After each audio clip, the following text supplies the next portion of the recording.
Halo Smartscaper Indonesia dimanapun kalian berada, apa kabar kalian? Semoga kalian semua makin becek aja ya.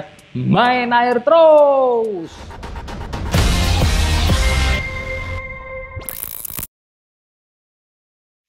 Oke, di video kali ini di depan gue ini udah ada shallow tank ya.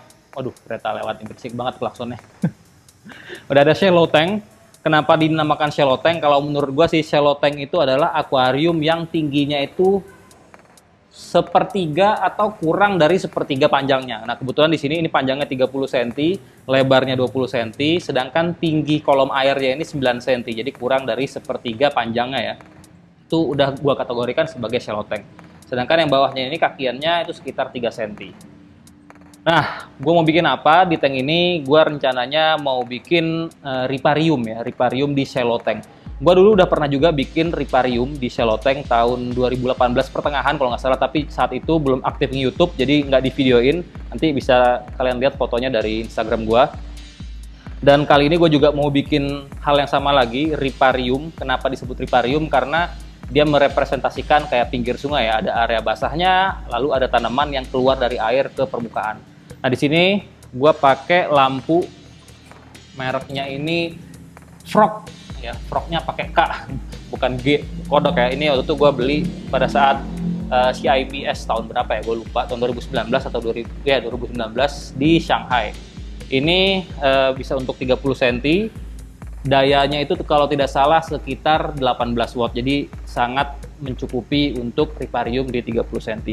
Dan di sini nanti gue punya kayu, ini nggak tahu kayu apa ya.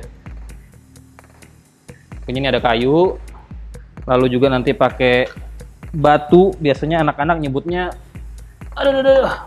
batu bobing ya, bentuknya kayak gini. Sebenarnya ini adalah batu pasir ya kalau secara ilmiah, cuman nama pasarnya batu bobing.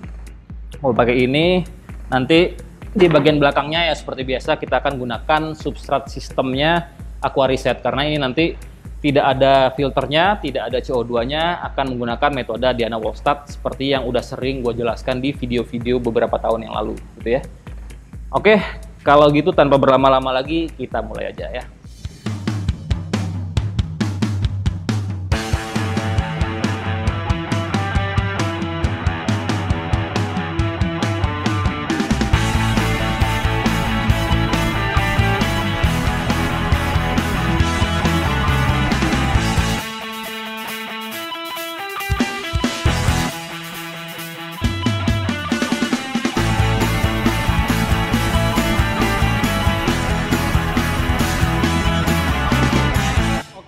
Udah jadi sesimpel ini aja, memang hardscape-nya nggak aneh-aneh, yang penting tanaman di belakangnya cukup penuh nantinya, dan nanti di area depan ini rencananya gue mau tanam karpet, mungkin monte atau mungkin glosso atau tanaman lain. Sekarang ini bagian sisi belakangnya kita akan isi dengan substrat terlebih dahulu ya. Sama Aqua Sehat. Lalu Power Grow. Sedikit aja. Habis itu Aqua Gizi,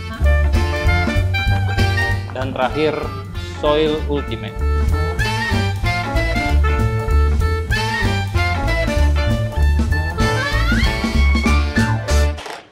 Oke.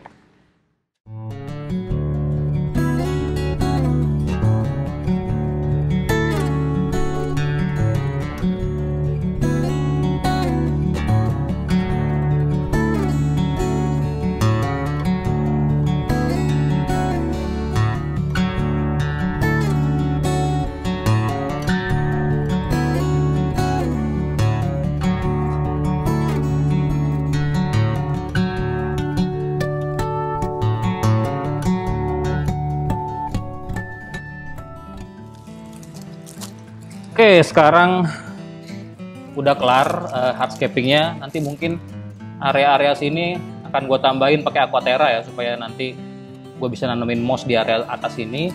Lalu juga gue udah nyediain beberapa tanaman daun darat, kayak di sini ada, ini kayaknya sih Limnovilla mini Vietnam ya. Lalu di sini juga ada Palustris Kuba, tapi kayaknya ini kegedean, nggak tahu mau gue pakai apa enggak ntar. Lalu juga ada sedikit Hygrophila pinnatifida. Lalu di sini ada Rothalahara, set daun daratnya gede-gede banget ya. Dan juga ini ada Ludwigia super red.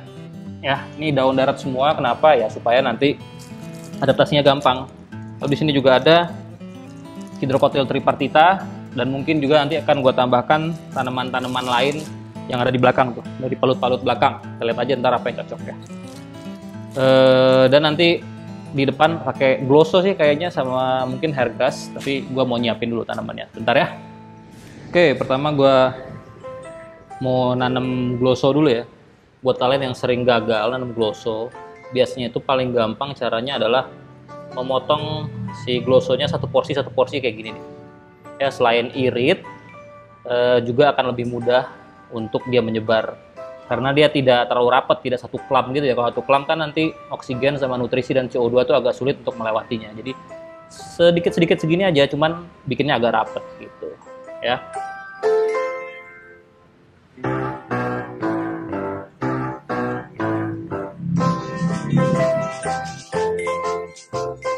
Ini porsi-porsi gini doang nih, irit kan. Kalau akarnya kepanjangan kayak gini ya tinggal dilipat atau dipotong.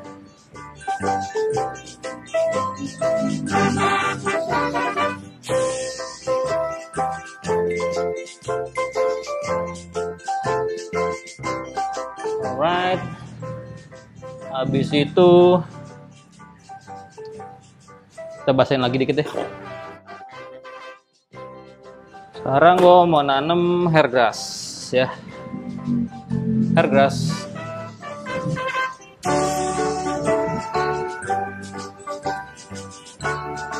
Oke, ganti sisi sebelah sini.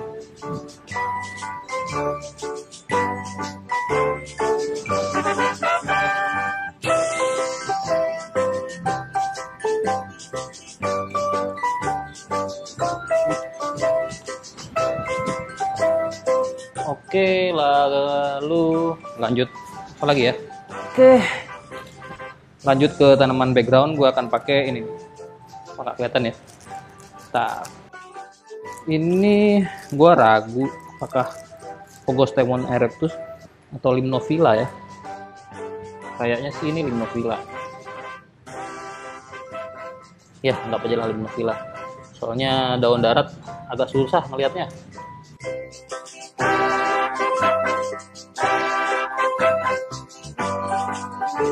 Oke, share lagi deh.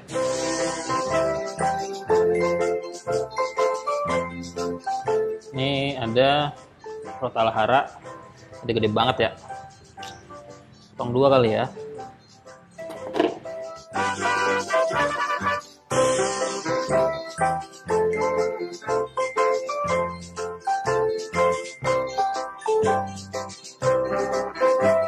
Oh ya, di sini ada Ludwigia super red. Tambahin dikit.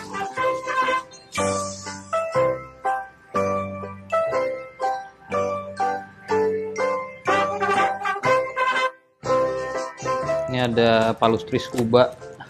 Tancepin aja deh satu atau dua untuk jadi focal point tanaman ya maksudnya ya.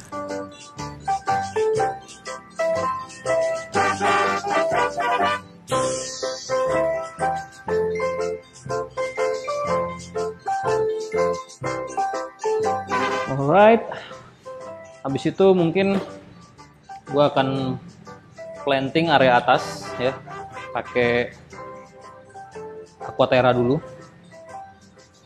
Ini ya, Aquaterra.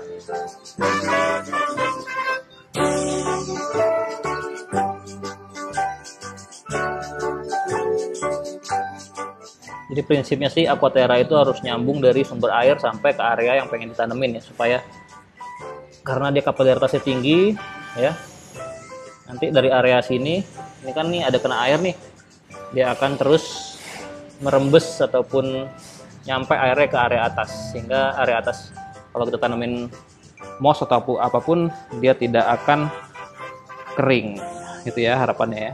Tapi juga harus rutin di spray setiap hari. Jangan hanya mengandalkan air dari bawah, karena kadang-kadang air dari bawah kan surut ya, jadinya harus rutin di spray juga.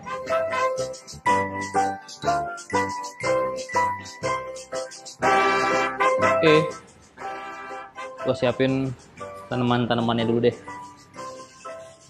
Oke, nih gue udah ada mos-mos darat ya dari palutnya si Ami, gue colong.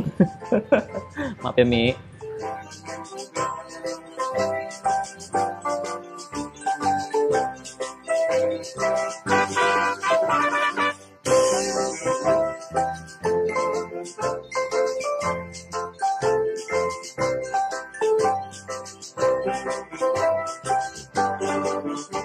Oke, kita isi air dulu.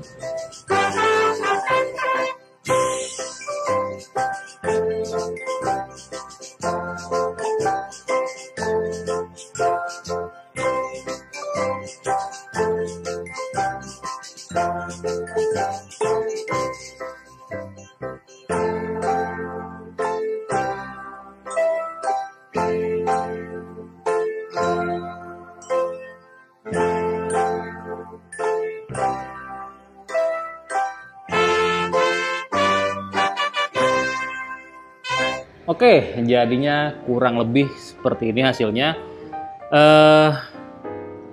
Mungkin yang akan agak gua khawatirkan, apakah tanaman yang bagian atas ini aquateranya cukup basah dari jalur yang gue bikin tadi ke bawah. Tapi semoga sih cukup basah. Tapi kalau enggak, memang berarti artinya harus lebih rutin disemprot agar dia tetap lembab ya. Karena ini jaraknya cukup jauh.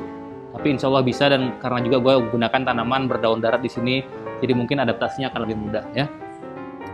Lalu untuk maintenance-nya mungkin ya hanya sekedar ganti air jika diperlukan selain tadi sprayer ya.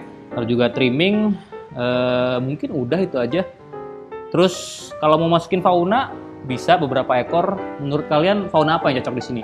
Apakah ikan gapi, ikan cupang, tetra, ataupun apapun? Berikan pendapat kalian di kolom komentar ya. Gimana bikinnya? Mudah apa enggak? Ingat, aquascape itu memang tidak mudah, tapi tidak susah kalau kita mau belajar. Makanya saksikan terus Aquajaya Aquarium channel lengkap belajar aquascape. Be a smart scaper. Inilah hasil dari shallow tank riparium ala Bang Wen.